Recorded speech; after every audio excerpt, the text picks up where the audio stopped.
시험을 당해 죄 짓지 말고 너희 용기를 다해 곧 물리치라. 너 시험을 이겨 새 힘을 얻고 주 예수를 믿어 늘 승리하라. 우리 구주의 힘과 그의 위로를 빌라. 주님 내 편에 서서 항상 도우시리. 우리가 위급한 순간이 다가오면 몸을 피합니다. 그렇지 않으면 적절한 시간에 피하지 않으면 아주 큰 낭패를 당할 수 있습니다. 불이 났다면 빨리 화재를 진압하는 것이 좋겠죠. 그러나 정말 화재를 진압할 수 없는 정말 힘겨운 상황이 휘몰아쳐 오면 그 자리를 빨리 피해야 합니다. 산불이 나면 산에 들어가면 안 됩니다. 오히려 산에서 빨리 탈출하는 것이 살 길입니다. 자, 오늘 본문의 다윗이 위급한 상황을 만났습니다. 우리가 인생 여정을 살아가다 보면 참 별의별 일이 다 있죠. 우여곡절이 많이 있습니다. 그 누구를 막론하고 문제없는 사람은 없습니다. 하루를 살아가더라도 여러 가지 분분한 상황을 직면하게 됩니다. 다윗이 위급한 상황을 만났는데 산으로 가서 피하라고 합니다. 주위 사람들이 그렇게 이야기하는 겁니다. 그런데 무엇같이 산에 피하나 봤더니, 자, 1절 후미해 보세요. 너희가 내 영혼에게 새같이 네가 네 산으로 도망하라 하면 어찌민가. 자, 새같이 네 산으로 도망하라. 새 비유하면서 다윗으로 하여금 산으로 피하라고 말합니다. 여러분, 산에는 누가 있습니까? 사냥꾼들이 굉장히 많이 있습니다. 물론 들판에도 있고 길거리에도 있을 수 있습니다만 산에 사냥꾼이 많습니다. 새가 피하여 가는데 산으로 도망하라 라고 했다는 것은 오늘 대적자들이 주변에 있는 사람들이 다윗을 위해서 그런 거 아닙니다. 너 그러고 있지 말고 빨리 네 산으로 도망가야지. 거기 있으면 어떡해? 여러분, 어찌 보면은 돕는 것과 같은 말이고 위로하는 것과 같은 말이지만 사실은 돕는 것도 아니고 위로하는 것도 아닙니다. 오히려 다윗을 죽도록 하기 위해서 잘못된 지침과 방향을 제시해 주는 겁니다. 참 강한 표현으로 하면 다윗 보러 죽으러 들어가라는 뜻입니다. 여러분, 오히려 새들은 위급한 상황이 되면은 사냥꾼들이 많이 있는 그곳을 피하기 마련입니다. 그러나 그 속으로 들어가라는 거죠. 호랑이 굴과 같은 곳으로 들어가라는 것입니다. 위급한 상황을 만났는데 바로 그 현장으로 들어가라고 하는 것이죠. 위로해야 될 사람들이 위로해 주지 못했습니다. 위에서 선대해 줘야 될 사람들이 선대해 주지 못했습니다. 다윗과 함께 친구가 되어줘야 될 사람들이 친구 되지 못했습니다. 다윗이 얼마나 막막하고 힘들었을까요?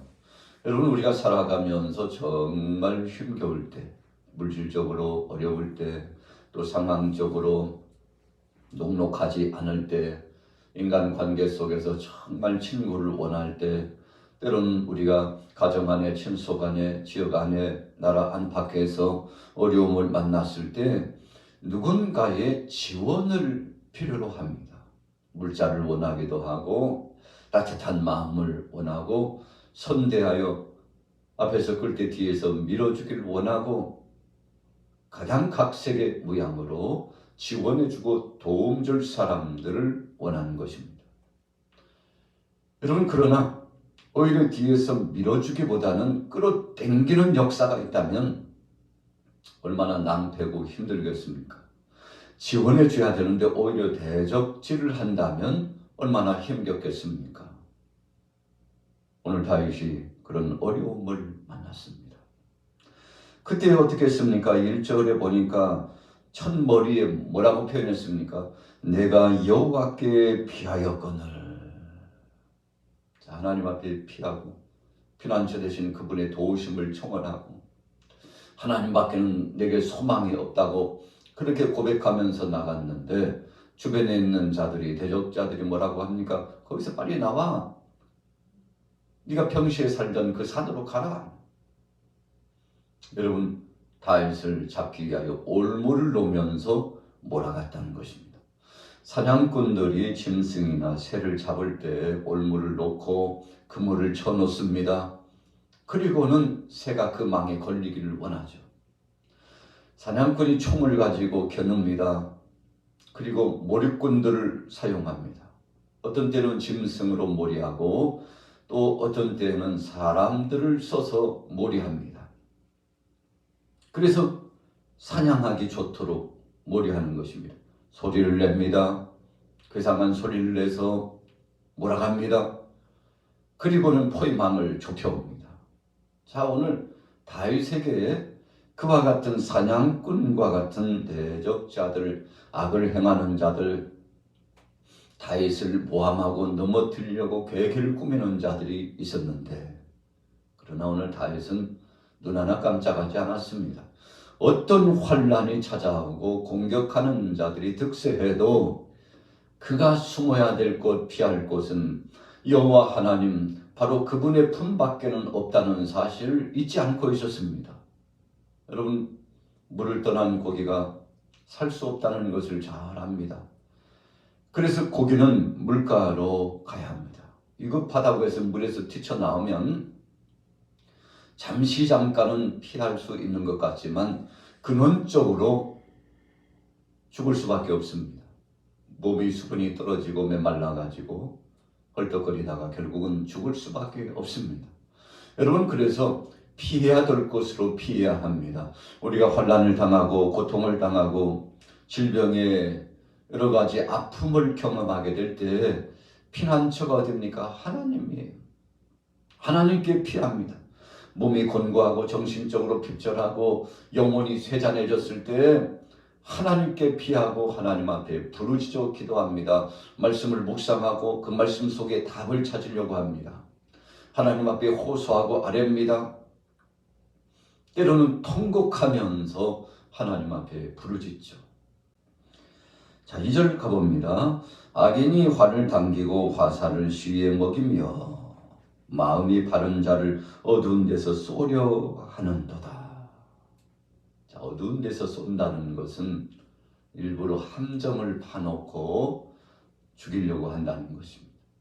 요한복음 10장 10절 말씀에 도둑이 오는 것은 도적질하고 죽이고 멸망시키려는 것이요, 내가 온 것은 양으로 하여금 생명을 얻게 하고 더 풍성히 얻게 하려는 것이다 그랬습니다.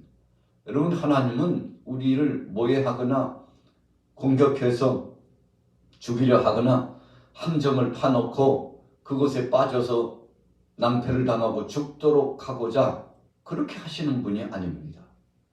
하나님께서 시험하십니다. 그런데 그 시험이라고 하는 것은 죽이고 도적질하고 멸망시키고 함정에 빠뜨려가지고 곤욕스럽게 만들려고 하시는 것이 아닙니다. 그 시험은 우리에게 더 좋은 것을 주시기 위해서 테스트하시는 것입니다.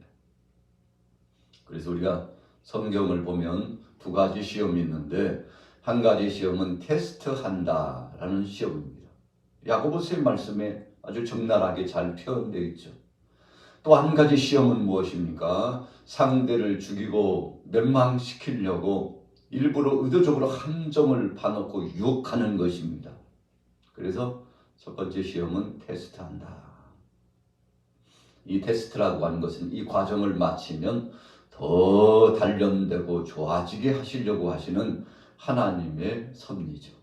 여러분, 그래서 광야에 백성들 60만이 애굽을 탈출해서 약속의 땅 가나안 땅으로 가는데 40년이 걸렸습니다. 하나님께서 백성들을 멸망하려고 의도적으로 그렇게 40년 동안 광야를 머물게 하신 거 아닙니다. 택한 백성들로 하여금 이 시험을 이기고 내 약속의 땅 가나안 땅으로 들어가도록 하시기 위해서 저들을 정금같이 단련하는 것이죠. 여러분, 그래서 시험을 통과했던 믿음의 사람들은 다 약속의 땅에 들어갔습니다. 바로 그런 것입니다. 그러나 악한 권세들, 사탄은, 악의 축을 구축한 자들은 그렇지 않습니다. 어떻게 해서든지 위해를 가하고 죽이고 도적질해가고 가장 소중한 것들을 빼앗아가려고 도모하는 것입니다. 여러분, 그래서 우리가 인간관계나 또 공동체 생활을 할 때 그 결과와 목적을 알면, 그 사람을 알고 그 상황을 알아 우리가 지혜롭게 대처할 수 있습니다. 여러분, 과연 목적이 무엇일까? 주님의 몸된 교회를 위하고, 사랑하는 교우를 위하고, 동역자를 위하고, 하나님 영광을 드러내고 하나님을 기쁘시게 하기를 소원하고, 이런 선한 목적을 가진 대상과 선한 목적을 가진 부류는 끊임없이 상대를 선대하고 이해하고 배려하고 사랑하고 품고 손에 손을 맞잡고 헌신적으로 희생하고 이렇게 나가는 것입니다. 그러나 선한 목적이 아니고 악의적인 목적이 그 속에 있으면 절대 선대하지 않습니다. 억척스러운 고집을 가지고 나갑니다. 그리고 끊임없이 적대적인 관계를 갖고 악대합니다.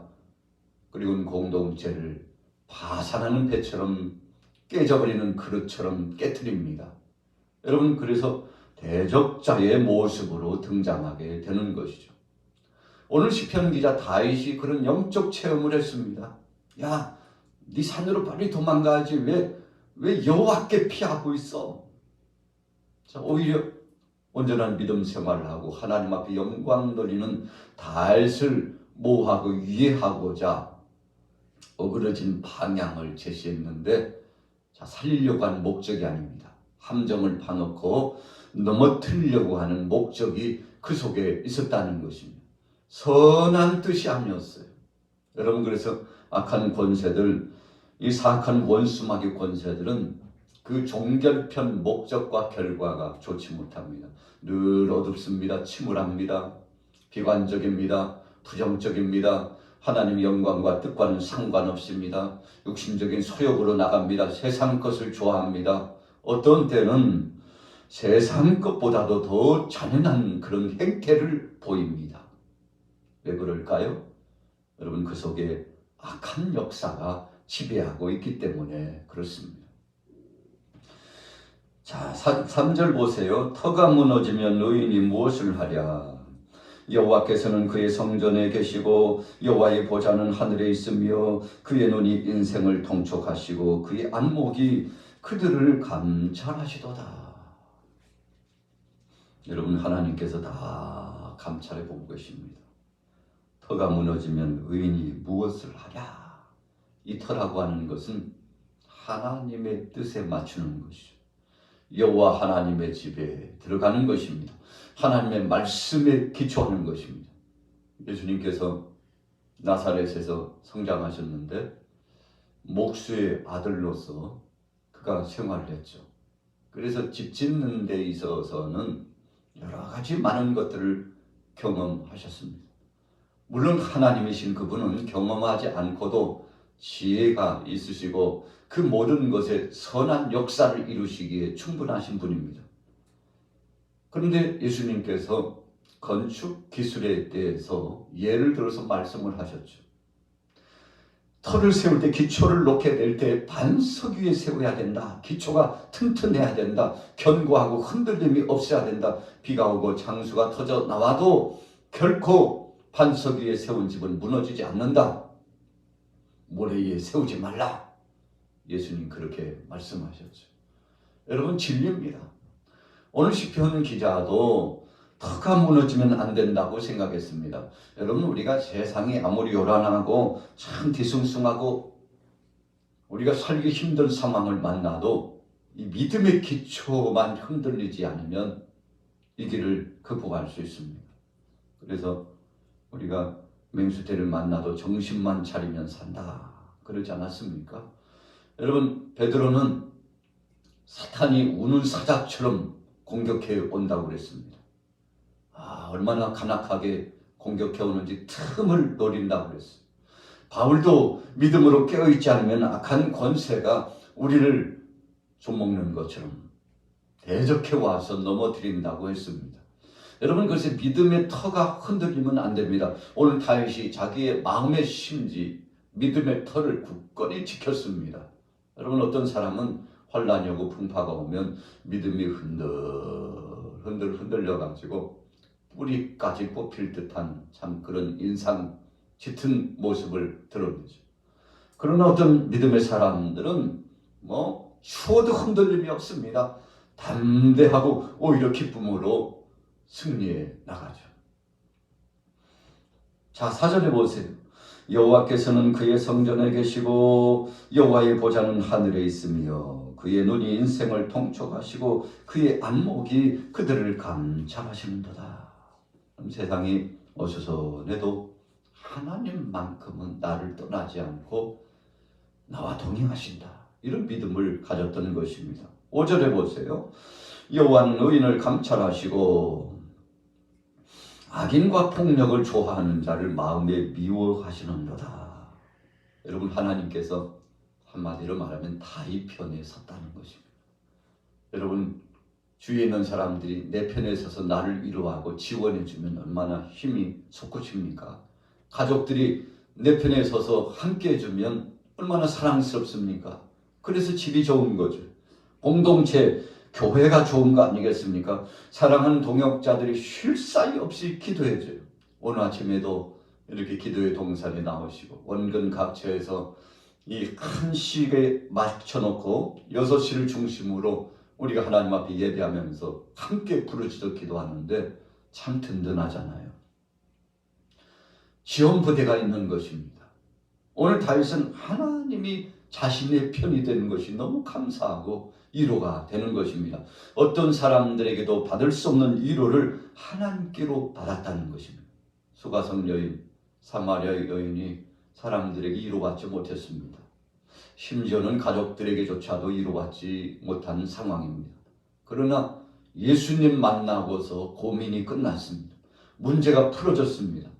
예수님이 자기의 편이라는 것을 느꼈어요.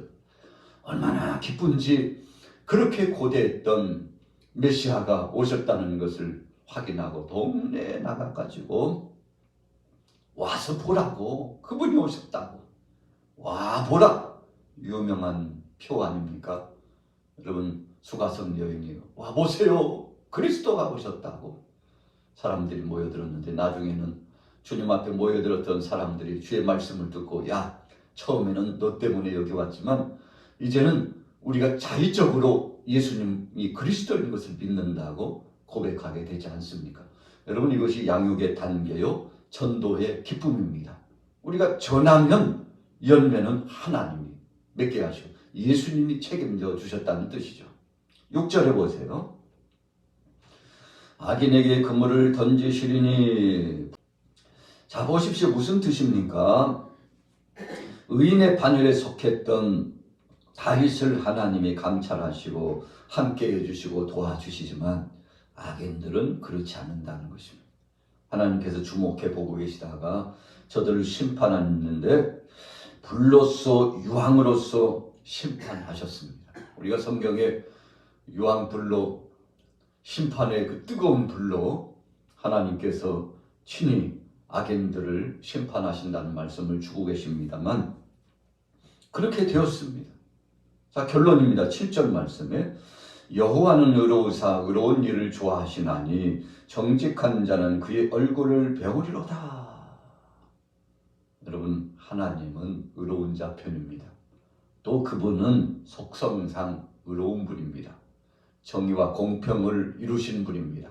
그래서 하나님은 두 가지 속성이 있죠. 하나는 공의의 하나님, 또 한 가지는 사랑의 하나님. 오늘 다윗은 여호와께서 의로우셔서 의로운 일을 좋아하신다고 했는데 다윗이 하나님의 뜻 중심으로 끝까지 나갔습니다. 편찮은 믿음으로 나갔습니다. 그를 모해하고 대적하는 자들 있었지만 눈 하나 깜짝하지 않았습니다. 말씀 중심, 기도 중심, 하나님 중심, 하나님 그 신본주의 중심으로 나갔더니 종국적으로 그의 삶을 하나님이 책임져 주었습니다. 욥이 그 모진 환난과 유혹과 핍박이 찾아왔죠. 끊임없었습니다. 언제 끝나나 했는데 터널과 같이 끝이 있었습니다. 하나님이 해주셨죠. 정직한 자는 그의 얼굴을 배우리로다. 심령이 가난하고 마음이 청결한 다윗이었습니다. 그래서 예수님이 산상수훈에 말씀한 것처럼 하나님을 뵐 수 있는, 천국의 소망을 누릴 수 있는 놀라운 결과가 다윗에게 주어졌는데 얼마나 기뻤을까요?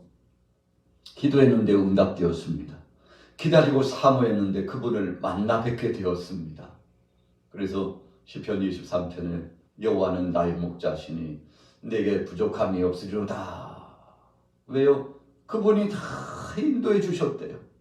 그분이 안전지대로 함께 하시고 동행해 주실 뿐만 아니라 모든 것을 다 이루어 주셨어요.